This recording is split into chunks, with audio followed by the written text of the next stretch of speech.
Hi friends, வணக்கம். நம்ம இன்றைக்கு ஒரு யூஸ்ஃபுல்லான வீடியோ பற்றி தான் பார்க்க போகிறோம். அது என்னென்னா ரோஸ் பிளான்ட்டை பற்றி தான் பார்க்க போகிறோம். மழை காலத்தில் வந்து நம்ம ரோஸ் பிளான்ட்டு லீவ்ஸ் எல்லாம் பிளாக் ஸ்பாட்டில் வந்து இருக்கும்.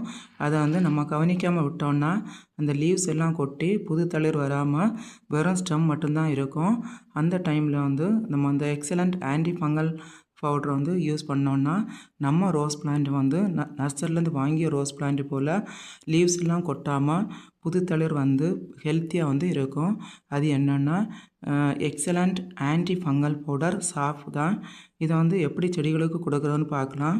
அதுக்கு முன்னாடி வந்து இந்த ஆன்டி ஃபங்கல் பவுடரை வந்து அப்படியே செடிகளுக்கு வந்து கொடுக்கக்கூடாது. இந்த ஃபங்கல் பவுட்ரு கூட வாட்டர் ஆட் பண்ணி நல்லா டைல்யூட் பண்ணி தான் வந்து செடிகளுக்கு வந்து கொடுக்கணும். அதுக்கு முன்னாடி இந்த ஆன்டி ஃபங்கல் பவுடரில் வந்து ஸ்ப்ரே பண்ணதால் என்னெல்லாம் பெனிஃபிட்ஸ்ன்னு பார்க்கலாம். ரோஸ் பிளான்ட் இலைகளில் பிளாக் ஸ்பாட் வராமல் தடுப்பதற்கும் இலைகள் கொட்டாமல் இருப்பதற்கும் இது வந்து ஹெல்ப் பண்ணுது. அது மட்டும் இல்லை, வேரழுகள் வராமல் தடுப்பதற்கும் புது தளிர் வாரதுக்கும் இது வந்து ஹெல்ப் பண்ணுது. அப்புறம் வந்து இந்த ஃபங்கிசைடை வந்து எப்படி நம்ம செடிகளுக்கு வந்து கொடுக்கலான்னு பார்க்கலாம். ஃபஸ்ட்டு நம்ம இதுக்கு வந்து இப்போ வந்து 2 கிராம் சாஃப்ட் பவுட்ரு வந்து 1 லிட்டர் வாட்டர் ஆட் பண்ணி நல்லா டைல்யூட் பண்ணி தான் வந்து ஸ்ப்ரே பண்ணணும். ஃபஸ்ட் நம்ம வந்து 2 கிராம் சாஃப்ட் பவுட்ரு எடுக்கலாம்.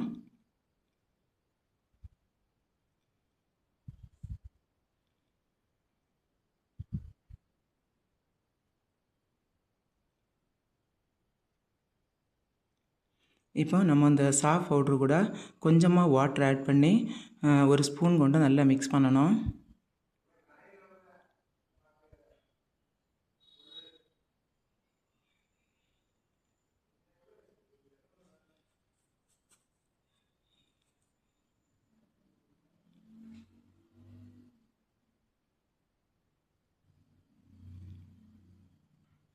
அப்புறமா மீதி இருக்க 1 லிட்டர் வாட்டரையும் இது கூட ஆட் பண்ணி மீண்டும் ஒரு முறை வந்து நல்லா மிக்ஸ் பண்ணணும்.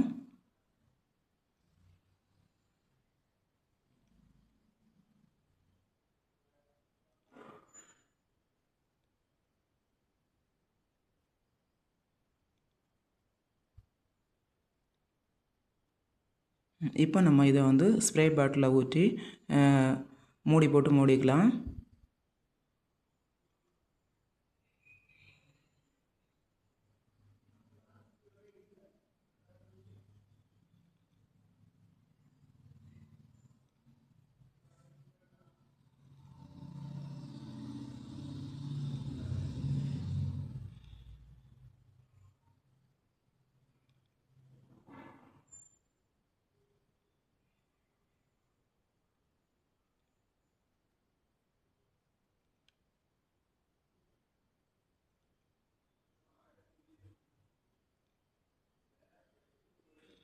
இப்போ நம்ம வந்து ஸ்ப்ரே பண்ணதுக்கு முன்னாடி வந்து ஃபங்கல் இன்ஃபெக்ஷன் அஃபெக்ட் பண்ண பிளாக் ஸ்பாட் லீவ்ஸ் எல்லாம் வந்து ரிமூவ் பண்ணிடலாம்.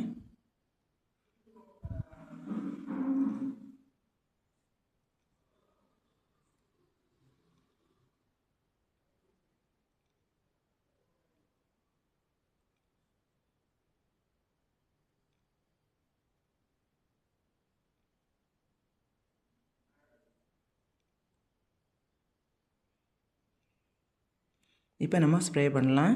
ஸ்ப்ரே பண்ணும்போது லீவ்ஸு ஸ்டெம்ஸ்னு செடி முழுவதும் நனையும்படி வந்து ஸ்ப்ரே பண்ணணும். இதை எப்போ ஸ்ப்ரே பண்ணலன்னா ஈவினிங் 6 o'clock மேலே ஸ்ப்ரே பண்ணிக்கோங்க. வெயில் டைமில் இதை வந்து ஸ்ப்ரே பண்ணக்கூடாது.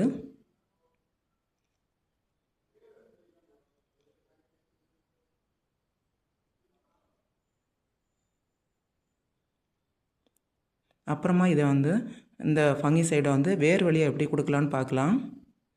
அதுக்கு ஃபஸ்ட் நம்ம 1/2 ஸ்பூன் சாஃப்ட் பவுட்ரு வந்து எடுக்கணும்.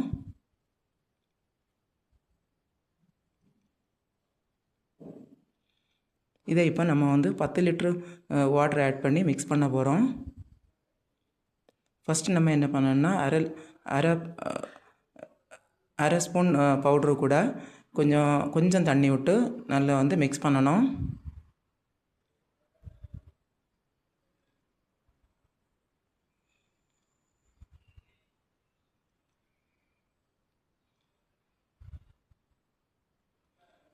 நல்லா மிக்ஸ் பண்ணதுக்கு அப்புறம் தான் வந்து 10 லிட்டர் வாட்டர் ஆட் பண்ணி அதை வந்து டைல்யூட் பண்ணணும்.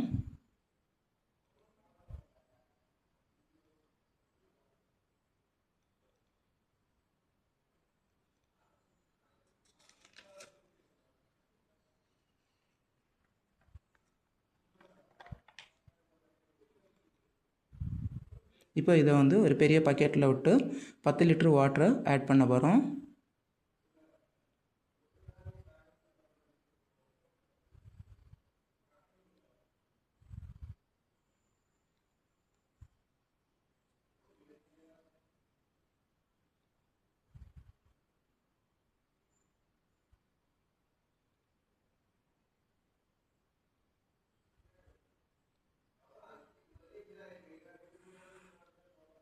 இப்போ இதை வந்து மீண்டும் ஒரு வாட்டி வந்து கலந்து விட்டுக்கோங்க.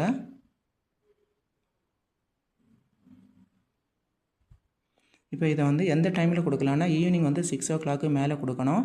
வெயில் டைமில் கொடுக்கக்கூடாது. முக்கியமாக வந்து தொட்டியில் உள்ள மண் வந்து ஈரமாக இருக்கும்போது தான் இதை கொடுக்கணும். அப்படி இல்லைன்னா நீங்கள் ஃபஸ்ட்டு வந்து தண்ணி விட்டுட்டு அதுக்கப்புறமா வந்து இந்த ஃபங்கிசைடை வந்து கொடுக்கணும்.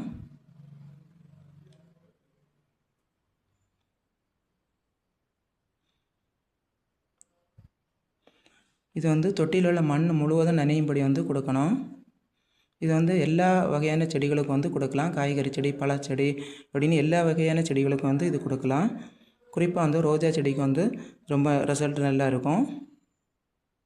இப்படி நம்ம வந்து செடிகளுக்கு வந்து கொடுக்கும்போது 2 to 3 days வந்து புது தளிர்லாம் வந்து மொட்டுகள் எல்லாம் வந்து பெரிய பெரிய பூக்களாக